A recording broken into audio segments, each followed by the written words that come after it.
کہ دنیا کے مختلف نظریات و خیالات کے لوگ آئیں اور آن کے امام حسین علیہ السلام کے تعلیمات سے سبق لیں۔ امام علی مقام کی ذات اقدس ایک آفتاب کی طرح ہے جو روشنی ہر ایک کو تقسیم کرتا ہے، کوئی قید نہیں ہے کہ اس کا مذہب کیا ہے یا اس کا خاندان کیا ہے یا اس کی نسل کیا ہے یا اس کا رنگ کیا ہے۔ ایسے ہی حسینیت ہے جو ایک چمکتا ہوا سورج ہے جو ہر ایک کو روشنی تقسیم کر رہا ہے۔ اس سے بحث نہیں کہ وہ کس مذہب سے تعلق رکھتا ہے، کس خاندان سے تعلق رکھتا ہے، کس علاقے سے تعلق رکھتا ہے اور کون ہے۔ یہ ایک بہتا ہوا دریا ہے، جو پیاسا ہے وہ اپنی پیاس بجھا لے، اس کے لیے کوئی روکتا نہیں ہے کہ تم اس دریا سے پیاس نہ بجھاؤ اور تم اس دریا سے پیاس بجھا لو۔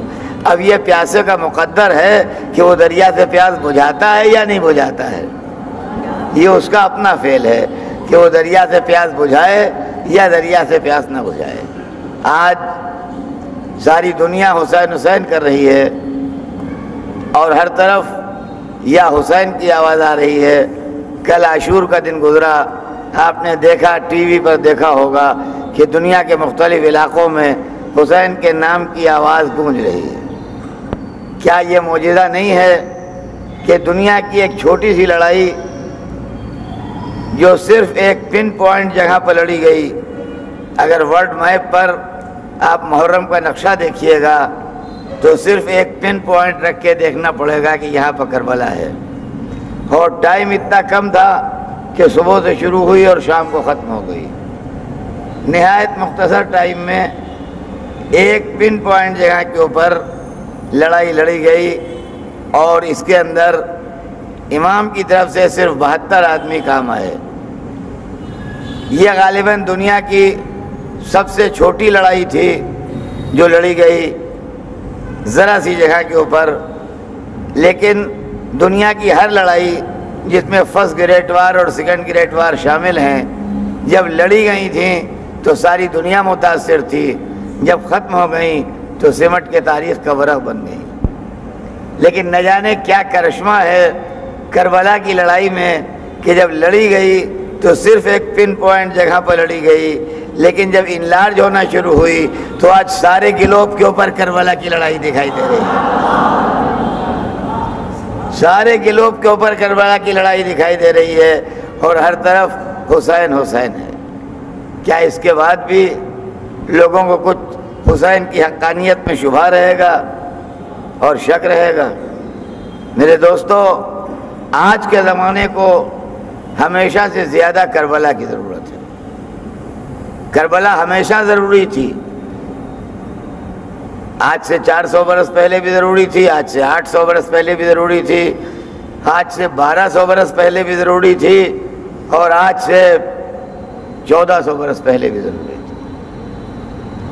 لیکن شاید آج کی دنیا میں اسلام کے لیے سب سے زیادہ ضرورت ہے کہ کربلا کو پیش کیا جائے، اس لیے کہ مسلمان لاکھ کہے کہ ہمارا تعلق اسلام اس سے نہیں ہے اور یہ اسلام نہیں ہے، مگر دنیا تو دیکھ رہی ہے کہ لا الہ الا اللہ محمد رسول اللہ کا بینر لگا ہے،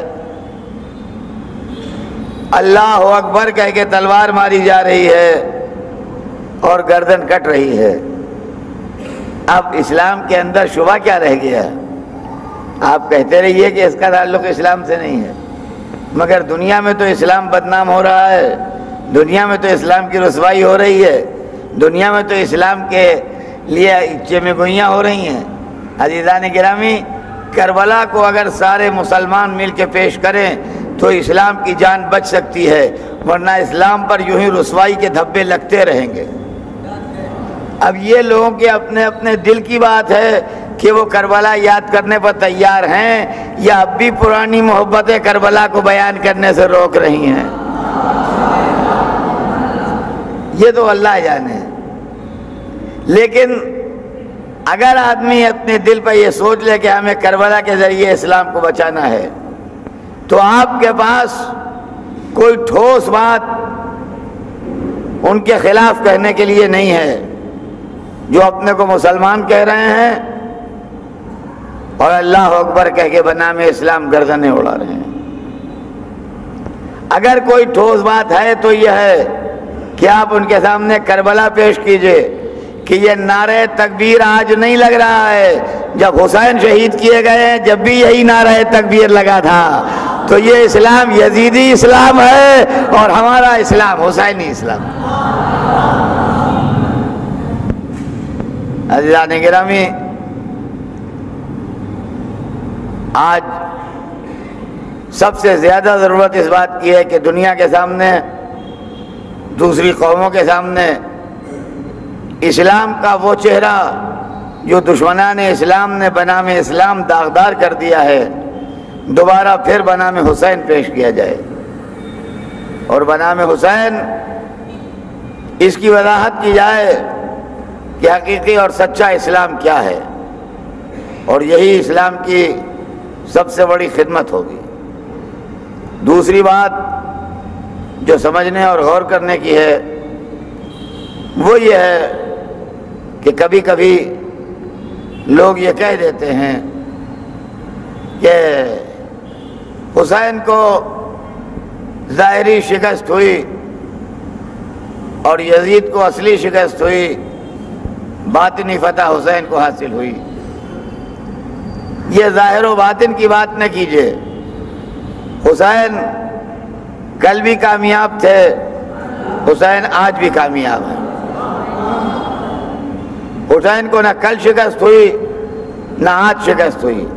میں آپ کی توجہ چاہوں گا اس بات کی طرف کہ لوگوں کے دماغ میں یہ مس انڈرسٹینڈنگ کیسے پیدا ہوئی اور کیوں پیدا ہوئی کہ امام حسین ہار گئے۔ یہ مس انڈرسٹینڈنگ اس لیے پیدا ہوئی کہ امام حسین یزید کی زندگی میں شہید ہو گئے۔ اس لیے عام ذہنوں میں جب دو بادشاہ لڑتے ہیں تو یہ ہوتا ہے کہ جو بادشاہ مار ڈالا جاتا ہے کہتے ہیں یہ ہار گیا۔ اس تصور کی بنیاد پر لوگوں نے یہ کہا کہ حسین ہار گئے اور یزید جیت گیا، حالانکہ یہ غلط فہمی ہے، یہ مس انڈرسٹینڈنگ ہے۔ دنیا کی کسی ڈکشنری میں، کسی لغت میں مرنے کے معنی ہارنا لکھا نہیں ہے، اور کسی زبان میں بھی مر جانے کو ہارنا نہیں کہتے۔ ڈیفیٹ کے معنی مر جانا نہیں۔ ہار اور جیت کا معاملہ یہ ہے کہ جب لڑائی ہوتی ہے تو خواہ دو آدمی یا دو گروہ یا دو ملک یا دو پارٹیاں نہیں لڑتی، بیچ میں کوئی شے ہوتی ہے جس کے لیے لڑتے ہیں۔ یا ملک ہوتا ہے، یا جائیداد ہوتی ہے، یا پراپرٹی ہوتی ہے، یا آج کی دنیا میں تجارت کے لیے منڈی کی تلاش ہے، کوئی چیز بھی ہے، ایک چیز بیچ میں ہوتی ہے جس کے لیے لڑتا ہے، دو لڑتے ہیں۔ اور جب لڑتے ہیں تو جس کو وہ مل جائے وہ جیت گیا، اور جو اس کو کھو دے وہ ہار گیا۔ یہ ہے فلسفہ ہار اور جیت کا اصلی۔ تو اب غور کیجئے کہ یزید اور حسین کے بیچ میں لڑائی کس ایشو پر تھی؟ دولت پر تھی، حکومت پر تھی، تاج پر تھی، تخت پر تھی، زندہ رہنے پر تھی؟ ان میں سے کسی ایشو پر لڑائی نہیں تھی۔ لڑائی تھی سوال بیعت پر۔ حسین کہتے تھے بیعت نہیں کروں گا، یزید کہتا تھا بیعت لوں گا۔ اب اگر یہ بیعت مل گئی یزید کو تو جیت گیا، اگر نہیں ملی تو ہار گیا۔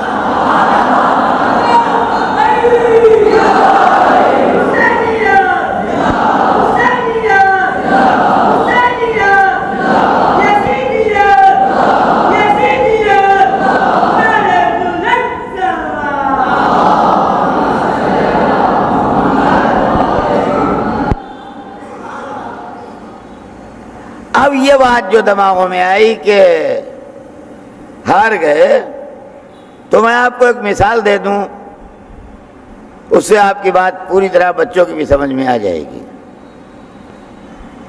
میں لکھنؤ کا رہنے والا ہوں، لکھنؤ میں میری ایک پراپرٹی تھی جس پر ایک پارٹی سے میری مقدمے بازی چل رہی تھی. وہ کہتے تھے ہماری ہے، ہم کہتے تھے ہماری ہے. لوور کورٹ سے ہم جیت گئے، وہ ہار گئے.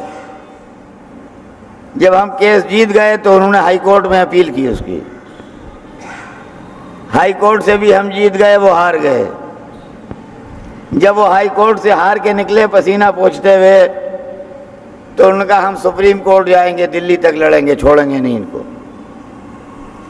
وہ پہنچ گئے دلی، تو ہم بھی دلی گئے اپنا کیس لڑنے کے لیے. لوگوں نے ہم سے کہا کہ دلی کیوں جا رہے ہو، تم تو ہائی کورٹ سے جیت چکے ہو. تو ہم نے کہا اگر ہائی کورٹ سے دلی سے ہار گئے سپریم کورٹ سے تو یہ کام نہیں آئے گا جیتنا. اسلام بہت سی لڑائیاں جیت چکا تھا لیکن کربلا میں کیس سپریم کورٹ میں آ گیا تھا. اب اگر حق کربلا کی لڑائی ہار جاتا تو بدر و احد و خیبر و خندق کا جیتنا کام نہ آتا.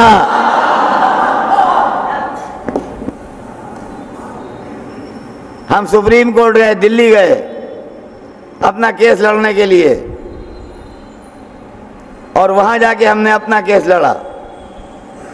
سپریم کورٹ نے بھی ہمارے ہی حق میں فیصلہ کیا اور ہم سپریم کورٹ سے بھی جیتے. دیکھیے غور سے سنیے گا، ہم سپریم کورٹ سے بھی جیتے.